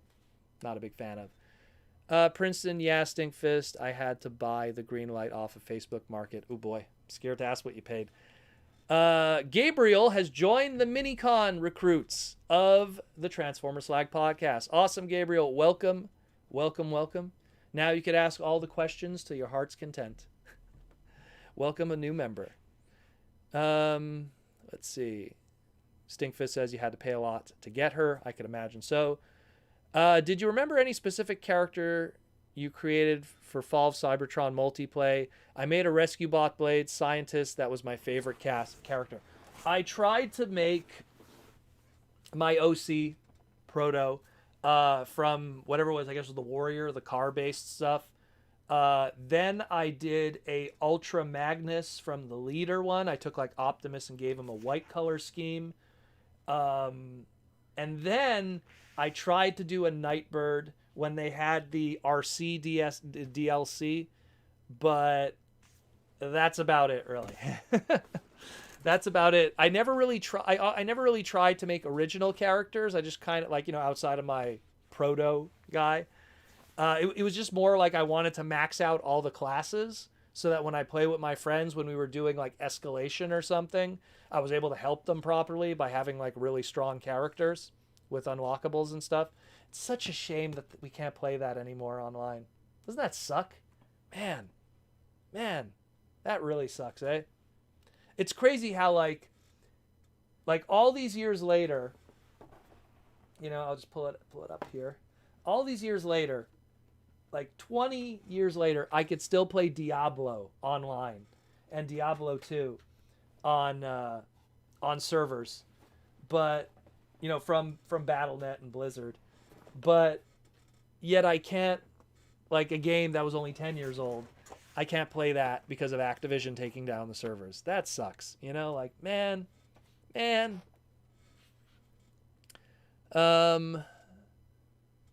Gabriel says, now that I have more Saturdays available to watch these Saturdays, it'd be nice to become a member to support Proto more. Love your stuff. Thank you, Gabriel. Thank you for being a fan of everything we do.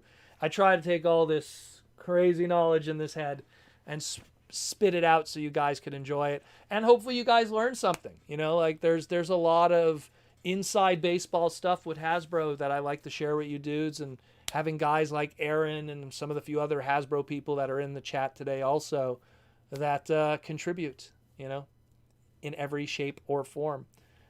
Let's see. Lizard Sphere also joined the YouTube membership for the Transformer Slag podcast. Welcome, Lizard Sphere X. After seeing your name for all these years, you have finally joined the craziness. Man, I'm just happy to have you guys, around that enjoy what we do. Man, we have 9 minutes left too. Whoa, it freaking flied today. There's 9 minutes left, and we have SDCC still more tomorrow. Hopefully we'll get more information and stuff we could talk about. And then LA Comic-Con is next week. Hopefully they'll maybe have some more reveals there. And then maybe we'll reveal some stuff too. The week after. I'm thinking we'll do it the week after. We'll do some reveals. I have some stuff that we're waiting on. Official Hasbro stuff. We'll wait for it. Let's see here. Another new member I see. Yeah. Princeton says, no, I keep them in the box. And I kept them in the box. I no longer have the box. I guess they're talking about Greenlight. Andy Davis chants, one of us. Welcome a new member. Welcome a new member, man. That's pretty cool. Princeton Phalanx 59. Cool to see new members joining. Welcome all. Happy to support, says Lizard Sphere X. Welcome a new member, says Roman. Gabriel, unfortunately, Activision was responsible for publishing those games. If it ain't Call of Duty, It doesn't get a long-term support. Then the whole company is a dumpster fire right now. Well, you know what? I did a segment about it. I talked about it on the podcast because it was a question from a patron. I mean, the big thing that really hurt it more than anything else was they put out that Deadpool game. And that Deadpool game, they invested so much money into that. They put so much money in investment and advertising. And that Deadpool game came out before the Deadpool movie. So at that time, nobody cared about Deadpool unless you were a hardcore comic book fan. No one cared. So that game hit the fan really badly. They lost a lot of money, and I think that really was like the nail in the coffin for them as a company. And that was High Moon Studio that was working with Activision that developed the Transformer games. So that really hurt them. Lizard Spheres, Andy says here, not Andy. Stinkfist says to Andy, if you look at the arm flex sideways, I guess it looks like something else. Lizard Sphere X, happy to learn about the fine print of the series. Yeah, look, you know what? I'm telling you guys, like, and it's not on this podcast, like the Toy Armada one with Aaron Archer, I'll plug that one quickly. You know, we're working on a 3-part series of Transformers Armada. And there was stuff that we talk about in that even I didn't know. Like, just where I had to, like, stop Aaron and go, whoa, whoa, whoa, whoa, whoa, whoa, whoa, whoa. Bring that back. So if this didn't happen, we wouldn't even have Armada today. If this didn't happen, like, there's so many cool stories that I can't wait for when we're able to put out that. Because I feel there's going to be Wikipedia pages that are going to be updated after that episode. That's how crucial that episode is that we record. And it's going to be a multi-part series because part 1 is not even going to be about actual Transformers Armada. It's going to be the road up to it. Like, why we got to that point. What was happening with Beast Machines? Why did that fail?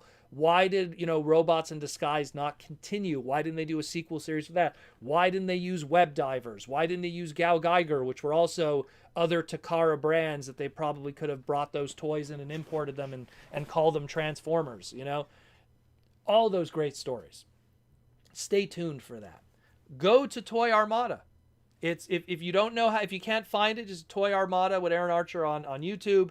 If you go to my channel, in the channel tabs, if you go to channel, the channel is there linked to it. We talk about a lot of really good toy stuff. And if you're someone that wants to get into the toy industry, it's really vital. It's really vital stuff that we're talking about, especially. Where next? I know I saw another question. Oh, here we go. Downright Superb. Hope to see you at DairyCon someday. My wife will be coming to America soon, and I hope she lets me go. She's a non-nerd ball and chain. You know what? You don't need to have a wife or a girlfriend that's into it. You just need to have a wife or a girlfriend that accepts it. That's the difference. And what I always tell people, and you should tell them too, is at least your hobby isn't smoking or drinking or gambling. There's a lot more worse vices you could have than toy collecting. And what's the great thing about toy collecting? If ever you decide to quit, you could cash out. If you ever quit gambling, you don't get the cash out. If you ever quit smoking, you don't get the cash out. You keep it with you and you never get back those cigarettes you burned. And drugs, well, there's a whole other story with that one. So, but with toy collecting, if ever you quit, you could cash out. Maybe you might not get full price for some of these guys that you paid, but it balances out because some of these guys also go up. So there could be worse hobbies that a man could have that a woman should, be grateful that they have. It's been fun, everyone. Have a great weekend. This is Stinkfist. It's been fun, everyone. Have a great weekend. I'll see you next week. You too, man. Lizard Spherix. Like, I love finding out about the Hanna-Barbera was going to do their own Changing Robot show, but it was canned, and a few of the concept art came, and became a few of the mini-bots. Yeah, well, that was that show that Margaret Loesch who most famously known today, she kind of like pioneered the X-Men Fox series in the 90s. But Margaret Loesch was working with Stan Lee, and that was that Volkswagen Beetle transforming thing that, you know, would have happened but didn't happen. I posted that, I think, on my Twitter too. I posted the images of it, like the prototype images of what would have been. You know, like there's a lot of wacky stuff, you know. When you get knee deep into how toy development works, it makes you then go back and look at some of that early stuff. Like, look, I did a segment recently about, it was a Patreon listener question about mutant heads, and how mutant heads were something that was like baked in the early ideas of Beast Wars. And when Beast Wars got released, they kind of kept that early baked in idea. Like they almost forgot that it was still part of it. But then as the line progressed, they kind of just went, okay, we're just going to, you know, that was just an early idea that we kind of forgot to nix, you know? So like there's always that kind of cool stuff. There's always that kind of cool stuff that exists. Downright superb. My hobby is drinking too. Drinking some local Wisconsinite wise beer right now. Well, I hope you're able to enjoy it. Princeton Falcons. Anything special for dinner tonight, Proto Man?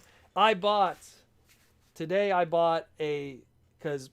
I missed Thanksgiving, Canadian Thanksgiving in this case. I bought a nice big roasted chicken from a Lebanese place. Absolutely amazing. With garlic fries, with pita bread, with garlic sauce. I'm going to be living like a king with some orange juice on the side. That's going to be my dinner tonight. Looks amazing. I'm going to destroy that thing. I'm going to destroy it. And we're going to take one last one from Princeton. He's just saying, agree with you downright. Wisconsin beer and brats. Bratwurst. That's where it's at, yo. Sausage. And that's it, guys. Again, I just want to thank my sponsors. I want to thank Hasbro for sponsoring everything that we do and send us cool stuff all the time. Again, check out the last couple of series episodes or movies, made for TV movies, of Transformers Cyberverse or Transformers Bumblebee Cyberverse Adventures. Hasbro, you got to get that straight, man. That's bad marketing. Check that out on YouTube. Give them the old algorithms and YouTube revenue, or check it out when it's on Netflix, which I believe it's on Netflix now. So check it out on Netflix also. And Symbiote Studios. Thank you, Symbiote Studios, for all the cool stuff that you guys send us and the cool stuff that you help us promote. Check out their stuff, symbiotestudios.com. Or if you want to get some of those SDCC exclusives, go to my Twitter, twitter.com/Protoman, or just look for Protoman on Twitter. I have a special link. It's one of my recent tweets with the Unicron, and it's the link where you could buy the SDCC exclusives like some of the people in the chat today got. So check that out. Thanks again, everyone, for coming. It was a special one. It was really great. Thanks again for all the love and support from the fans. Once again, if you want to support the podcast, we got Patreon, we got the YouTube membership. Pick your poison, whatever you're most comfortable with. And as always, hope you learned something. Hope you have a great evening. And the world is beautiful. The world is beautiful. Don't get angry. Ignore social media. Get out there. Enjoy the world. Love your fellow people. And as always, like I say, roll out.